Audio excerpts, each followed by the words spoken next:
الحمد لله الذي أبدع الأفلاك والأرضين، والصلاة والسلام على من كان نبيا وآدم بين الماء والطين، وعلى آله وأصحابه أجمعين. أما بعد، قال سبحانه وتعالى في القرآن الحكيم: أعوذ بالله من الشيطان الرجيم، بسم الله الرحمن الرحيم. اقرأ باسم ربك الذي خلق، قل هل يستوي الذين يعلمون والذين لا يعلمون.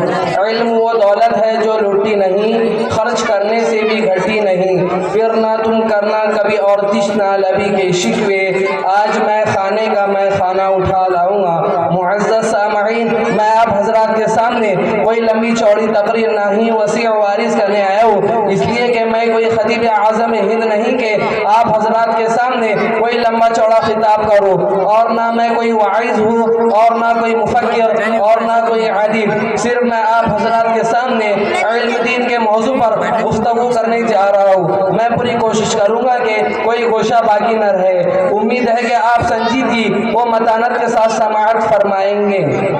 آپ حضرات نے علم دین کی فضیلت و اہمیت بہت سارے کتابوں میں پڑھا ہوگا اور بہت سارے خطیبوں سے فیض ترجمان سماعت فرمایا ہوگا، بہت سارے مفکروں سے، بہت سارے دانشوروں سے، بہت سارے آدمیوں سے اور بہت سارے مقرروں سے سنا ہوگا.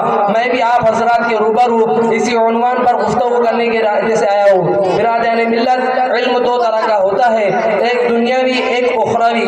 علم چاہے دنیاوی ہو یا اخروی، انسان کو عزت و فضیلت عطا کرتا ہے، لیکن دنیاوی علم صرف دنیا تک ہی محدود رہتا ہے، اور اخروی علم انسان کو دنیا و آخرت دونوں جگہ رسوائی سے نجات دلاتا ہے اور عزت و شوکت عطا کرتا ہے. میں آپ سے سوال کرتا ہوں، وہ کون سی شے تھی جس نے آدم علیہ السلام کو ملائکہ سے افضل بنا دیا؟ وہ کون سی شے تھی جس نے انسان کو اشرف المخلوقات بنا دیا؟ وہ کون سی شے تھی جس کی فضیلت کی بنا پر رب کائنات نے انسان کو اپنا نائب بنا دیا؟ وہ کون سی شے تھی جس کی برکت کی وجہ سے اللہ نے انسان کو اپنا خلیفہ بنا دیا؟ وہ علم کی دولت. جب رب دو جہاں نے قرآن کا نزول فرمایا تو سب سے پہلی آیت یہ نازل فرمائی جس کا تعلق علم سے ہے، یعنی اقرأ باسم ربک الذی خلق. اسلام کے پاسبانوں، اخروی علوم کی فضیلت و اہمیت آیت قرآنیہ اور احادیث نبویہ میں باکثرت وارد ہوئی ہے. اللہ تبارک و تعالی ارشاد فرماتے ہیں: قل هل يستوي الذين يعلمون والذين لا يعلمون.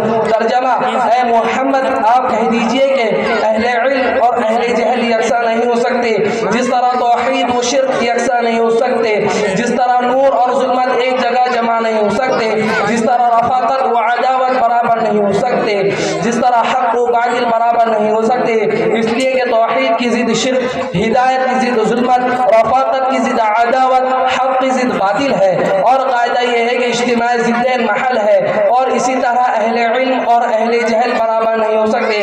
ایک حدیث شریف میں محسن انسانیہ صلی اللہ علیہ وسلم نے ارشاد فرمایا: فضل العالم علی العابد کفضل القمر لیلۃ البدر علی سائر الکوكب. عالم کی فضیلت عابد پر ایسی ہے جیسے چودھی رات کی چاند کی فضیلت تمام ستاروں پر ہوتی ہے. حضرت عبداللہ فرماتے ہیں کہ دوسرے مومنوں کے مقابلے میں اہل علم 700 درجات زیادہ ہوں گے، اور ہر درجوں کے درمیان مسافات 500 برس مسافات کے برابر ہوں گے.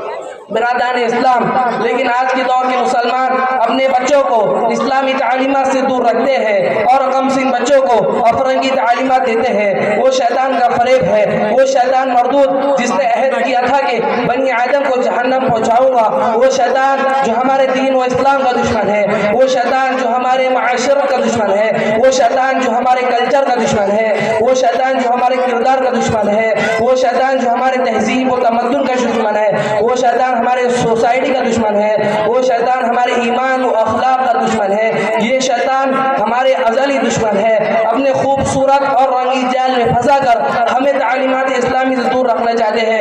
یاد رکھیں، اگر ہم اپنے کم سن و معصوم بچوں کے خیر خواہ ہو تو انہیں عالم دین بنائے، اس لیے کہ محسن کائنات صلی اللہ علیہ وسلم کے ارشاد گرامی ہے: یستغفر للعالم ما فی السماوات والارض. زمین و آسمان میں جتنے اشیاء ہیں وہ سب عالم کے لیے مغفرت کی دعا کرتے ہیں. عالم کے لیے ملائکہ بھی مغفرت کی دعا کرتی ہے، عالم کے لیے جنات بھی دعا کرتے ہیں، عالم کے لیے کیڑے مکوڑے بھی دعا کرتے ہیں.